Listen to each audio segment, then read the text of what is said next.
Lui, c'est Zunguluke Zako, un jeune Africain, fier de l'être. Travailleur dans une entreprise de la place, un lundi matin, sa vie bascule.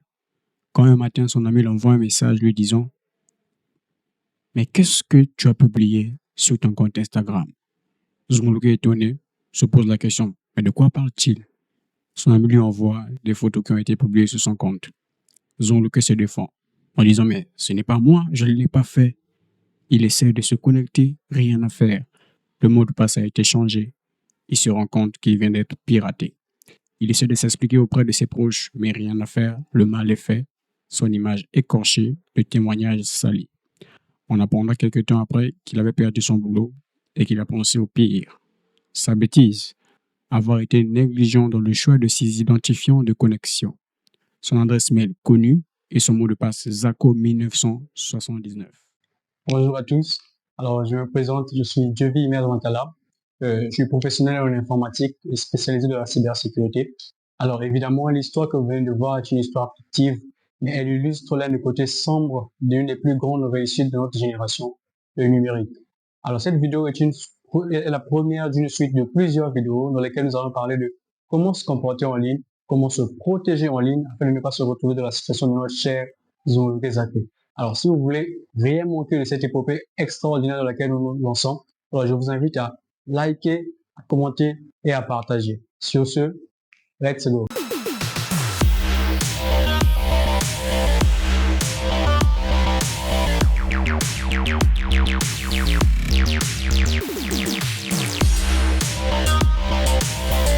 Alors, l'histoire que nous venons de voir de notre frère Zulu Zako est une histoire, dans ce cas, qui est fictive, mais il y a plusieurs personnes dans le monde qui vivent ce genre de situation. Alors, nous allons voir quelques éléments, quelques bonnes pratiques pour éviter de se retrouver dans de telles situations. Alors, pour notre cher frère Zulu Zako, nous avons vu que son compte a été piraté parce que certainement il a été négligent dans plusieurs de ses choix. Alors, premièrement, pour éviter de tomber dans ce genre d'histoire, dans ce genre de mésaventure, la première des choses à faire, c'est de bien choisir ses identifiants. Alors, bien choisir ses identifiants. Comment choisir ses identifiants? Alors, quand nous parlons d'identifiants, nous voyons plus le mot de passe. Parce que quand il s'agit d'identifiants, nous voyons souvent le login et le mot de passe. Le plus souvent dans les réseaux sociaux, le login, c'est l'adresse mail. Donc, c'est facile à trouver. Alors, pour le mot de passe, il y a quelques bonnes pratiques à avoir afin de choisir un mot de passe fort et qui nous sécurise pas à 100%, mais qui nous permet d'être quand même assez sûr. Alors, la première chose à savoir quand nous choisissons un mot de passe, c'est que le mot de passe ne doit contenir aucune information personnelle qui est publique.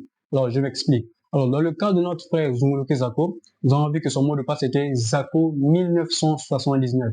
Alors, ce mot de passe contient deux informations qui sont publiques, qui lui sont personnelles, c'est-à-dire son prénom Zako et son année de naissance, c'est-à-dire 1979. Alors, ce sont des informations qui sont faciles à trouver. Si quelqu'un veut te faire du mal, facilement, la personne peut trouver ton prénom et facilement, relativement facilement, la personne peut également trouver ta date de naissance. Alors, premièrement, il faut éviter à tout prix de mettre des informations que les gens peuvent trouver facilement dans son mot de passe. Deuxièmement, dans les bonnes pratiques pour choisir un bon mot de passe, il y a la longueur. Alors, quand on parle de longueur du mot de passe, on parle d'une longueur minimum de 12 caractères. Un mot de passe doit contenir au minimum 12 caractères. Or, si nous voyons le mot de passe de notre frère Zako 1979, nous voyons qu'il n'y a que 8 caractères. Ce n'est pas suffisant en 2024 de mettre un mot de passe de 8 caractères. Alors, il faut avoir un mot de passe de minimum 12 caractères et également la complexité. Alors, un mot de passe long, c'est bien, mais un mot de passe complexe, c'est mieux. Alors, c'est pour cela que quand nous choisissons un mot de passe, nous devons tenir compte de la complexité. Le mot de passe doit contenir une minuscule, une majuscule, un chiffre et des caractères spéciaux. Alors, quand je parle de minuscule, à la place de Zako minuscule, vous pouvez mettre le Z majuscule. Nous avons les lettres majuscules, les lettres minuscules. Alors, il faut également inclure des chiffres dans le mot de passe. Et également inclure des caractères spéciaux. Quand je parle de caractères spéciaux, je parle de arrobase, dièse, tout ce qui est caractère spécial là, il faut les inclure dans son mot de passe. Donc, nous avons parlé de ne pas mettre des informations personnelles qui sont publiques dans le mot de passe. Nous avons dit qu'il faudrait également avoir un mot de passe assez long, au minimum 12 caractères. Également, nous avons dit qu'il faut avoir un mot de passe complexe. Alors, pourquoi nous parlons de la complexité, nous parlons de la longueur? Alors, simplement parce que en 2024, et pas qu'en 2024, malheureusement, l'informatique a tellement évolué que un mot de passe de moins de 12 caractères est considéré comme étant un mot de passe facile à craquer. Alors là, nous parlons des attaques informatiques. Dans le cas de notre frère Zoulouké Zako, certainement, on n'a pas eu besoin d'une attaque informatique. Une attaque manuelle suffisait. Alors, quand je parle d'attaque manuelle, je parle d'une attaque où on devine. La personne peut venir et deviner son mot de passe. Dis non, il s'appelle Zoulouké Zako. Certainement, je vais essayer Zako et sa date de naissance et son année de naissance. C'est un mot de passe qui est assez commun, que les gens utilisent souvent leur prénom plus leur année de naissance. Mais c'est une très mauvaise pratique. Certainement, c'est une attaque manuelle. Donc, une personne vient juste deviner, pas besoin d'avoir des compétences en informatique, juste essayer de deviner tout ça. Alors, quand nous parlons par contre de la longueur et de la complexité, c'est plus pour les attaques informatiques. Alors, nous avons deux types d'attaques informatiques. Je veux dire deux types d'attaques principales. Alors, nous avons l'attaque qu'on appelle l'attaque par brute force. Alors, l'attaque par brute force, c'est une attaque où un programme informatique, donc un ordinateur qui exécute un programme informatique, essaie de craquer toutes les combinaisons possibles d'un mot de passe. Donc, l'ordinateur lance une suite de plusieurs mots de passe, essaie de craquer plusieurs combinaisons possibles jusqu'à arriver au bon mot de passe. Alors, à la fin de la vidéo, je vais vous montrer les sites où vous pouvez voir la force de votre mot de passe. Alors, il y a également, nous avons parlé de l'attaque par brute force. C'est-à-dire que c'est comme si tu venais à la porte. Je prends un exemple simple. Je vais à la porte, je vais rentrer dans une chambre et la porte est fermée. Alors, je brutalise la clé, je force, je frappe, je fais tout ce que je peux jusqu'à ce que la clé va céder. C'est ça en informatique un peu l'attaque brute force. Donc, on essaie toutes les combinaisons possibles jusqu'à ce que le mot de passe va être craqué. Alors, nous avons également une attaque un peu plus soft. Soft, oui, on peut le dire ainsi. Mais c'est une attaque aussi brutale, une attaque par dictionnaire. Alors, l'attaque par dictionnaire, c'est une attaque où un programme informatique exécute un fichier où il y a plusieurs mots de passe dans ce fichier-là. Alors, le programme essaie chaque mot de passe jusqu'à tomber sur le bon.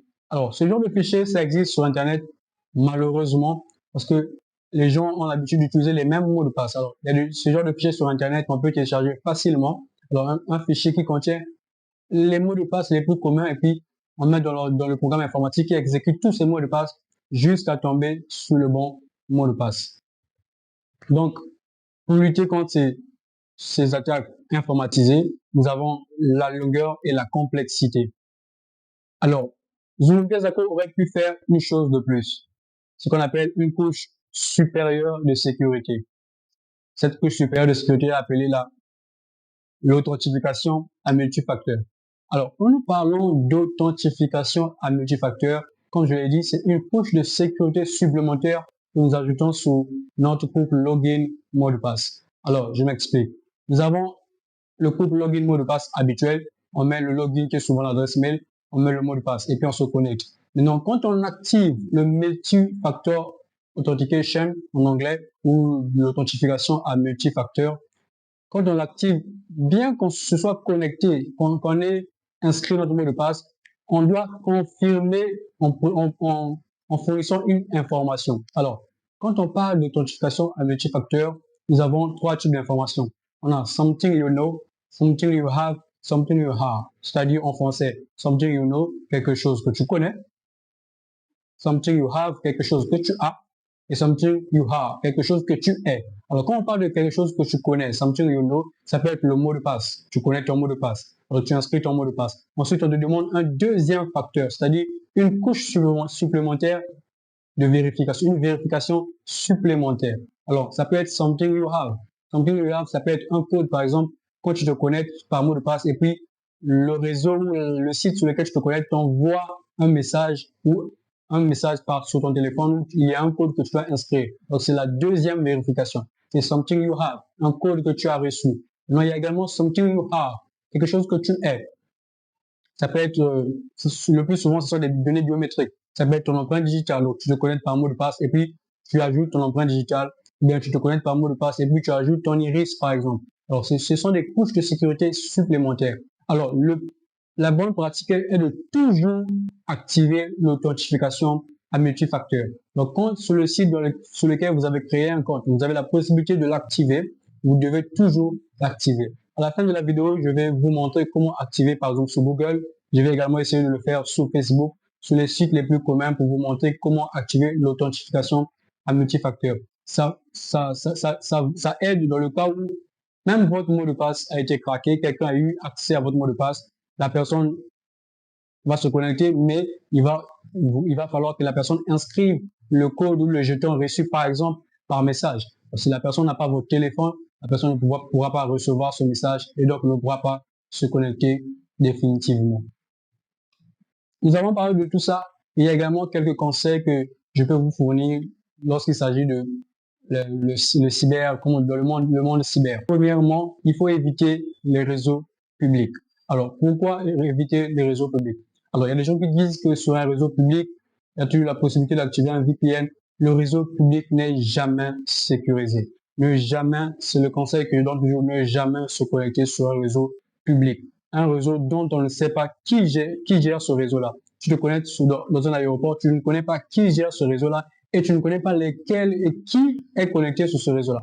Pourquoi je le dis? Parce qu'il y a une attaque informatique également que nous appelons le man in the middle. Alors, c'est en anglais, c'est-à-dire l'homme du milieu. Alors, ce type d'attaque, tu essaies de te connecter sur un site, par exemple, et tu ne sais pas qui est connecté sur le même réseau que toi, parce que c'est un réseau public, et la personne fait en sorte qu'au lieu que tu puisses envoyer tes données comme ça doit normalement être, c'est-à-dire chiffré, alors la personne se débrouille à ce que tes données ne soient plus envoyées chiffrées, mais que tes données soient envoyées en texte clair. Alors, malheureusement, si à ce moment-là, tu te connectes, tu mets ton mot de passe sera envoyé en texte clair et la personne pourra récupérer ton mot de passe. C'est la première des choses à faire, ne jamais se connecter sur un réseau public.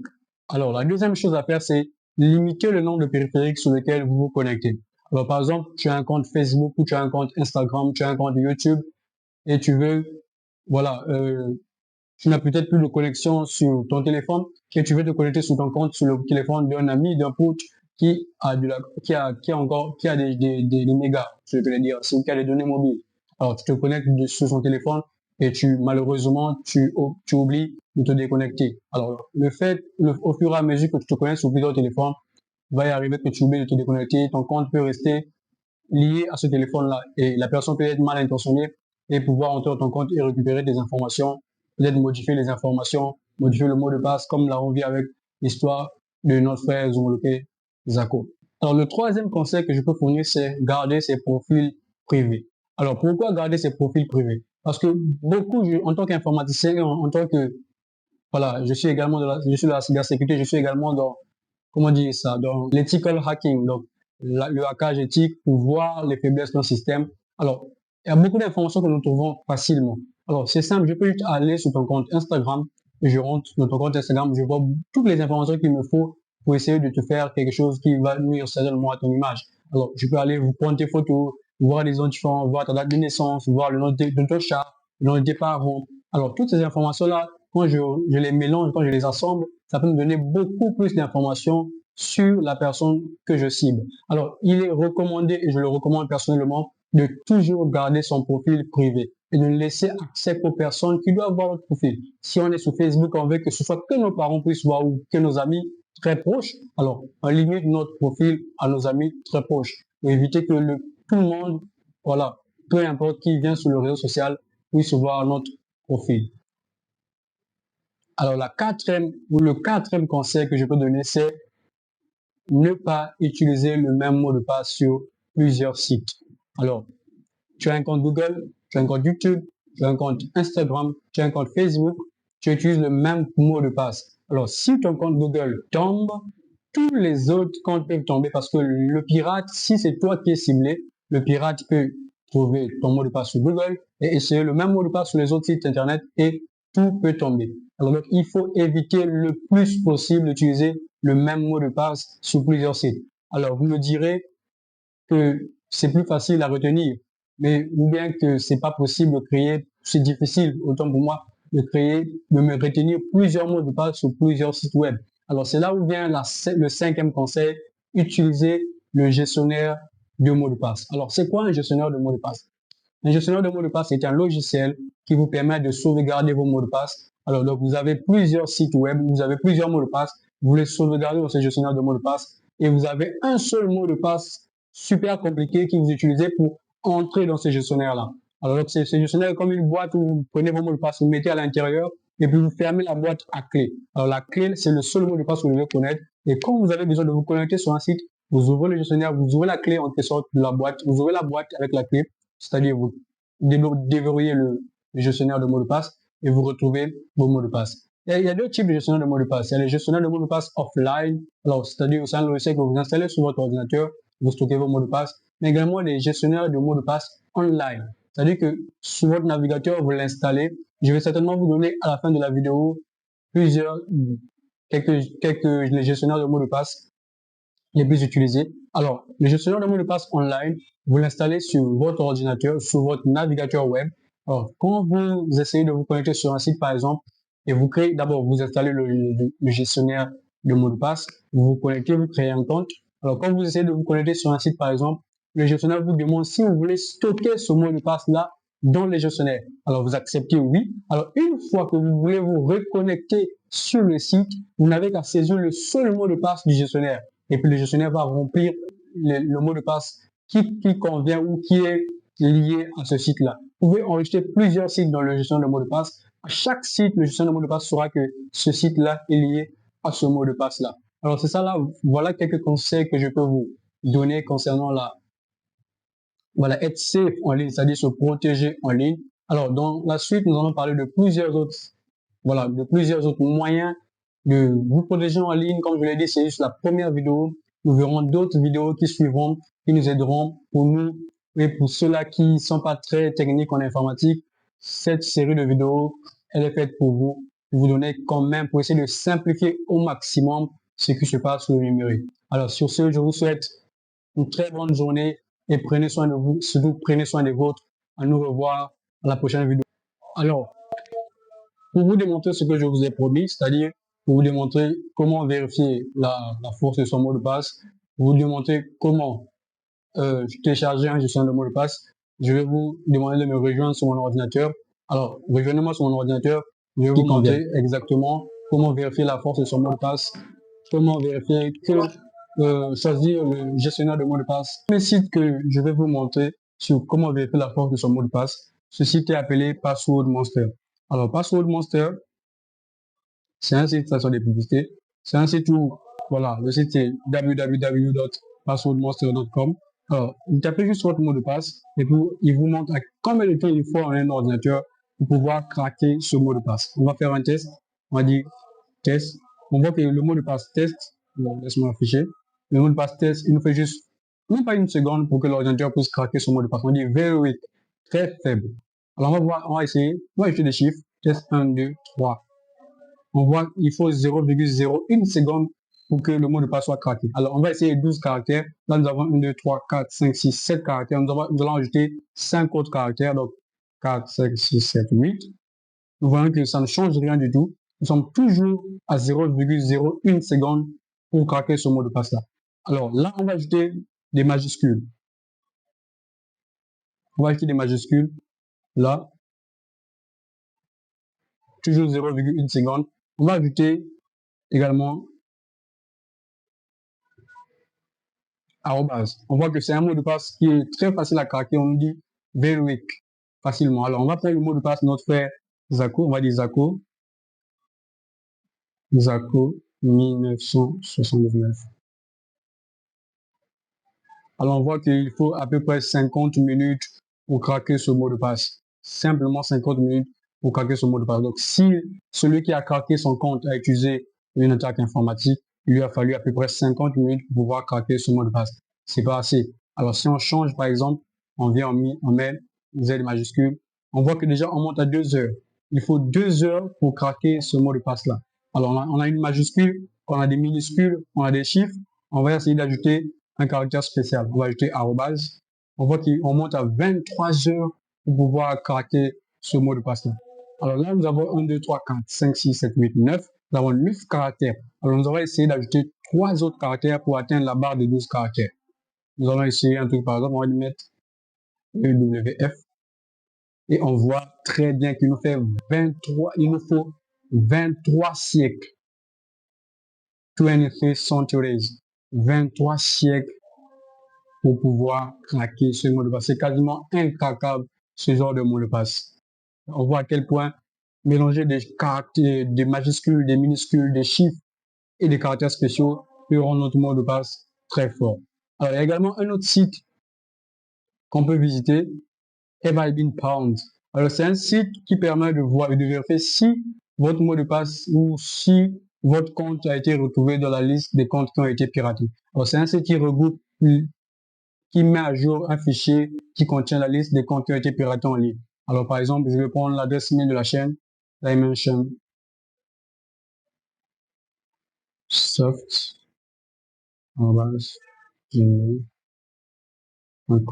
Alors, on va entrer, on va vérifier pound. Est-ce que j'ai été, est-ce que on dit good news.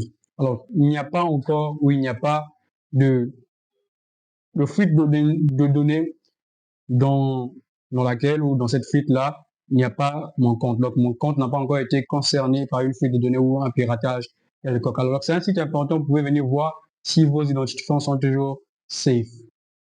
Alors, par rapport au gestionnaire de mots de passe, nous avons également, il y a un gestionnaire de mots de passe que j'utilise souvent, c'est LastPass. Alors, on voit gestionnaire de mots de passe numéro 1.